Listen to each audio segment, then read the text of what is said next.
I would say maybe not necessarily just about HRT. What I would say is look at this stage as an opportunity, because although, historical, history shows us that actually, women are put to the wayside during this time. Actually, I would say look at it as an opportunity. We're living longer. We want to live longer, better. So actually use this time to actually look at my sleep. Is it better? What am I doing to strengthen my muscles? Is my nutrition optimal? Is my mental health optimal? What's my social health like? Am I partaking in risky substances? So all of these things, look at as an opportunity to optimize your health. Once your health is optimized on those levels, 100%, consider HRT. HRT is such a game changer. It's evidence-based. We know that actually it improves long-term health.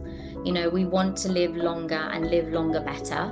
So actually really sit down and take stock and see where you are now. Do you want to be the lady who can't get out of her chair because she doesn't have the appropriate bone health or muscle strength? No, we don't. We want to be living longer, better.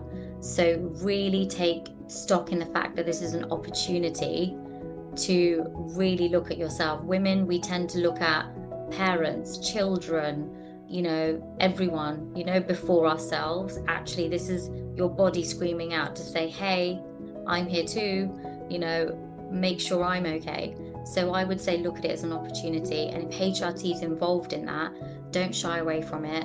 The best thing about body identical HRT is the fact that actually if you try it, for whatever reason, it's not sitting well with you, as soon as you stop it, 24 hours out, it's out of your system, and you're back to square one. So actually, it's a really positive thing for you to consider, I would say.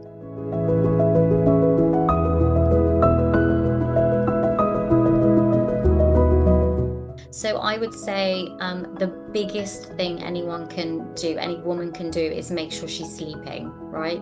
So sleep is so important to obviously, cell repair, cell growth, and actually cognition. When we don't sleep, our cortisol level is high. When our cortisol level is high, our anxiety is high, because obviously we're ready for fight or flight. So our anxiety is higher then, essentially. Our blood sugar level is higher then. And then if we are not managing our cortisol level, we're always going to be heightened in this fight or flight kind of mode. And the things that really help is sleep, 100%. We try to, once everybody's in bed, we're like, I need my time, so I'm just going to sit up for a bit.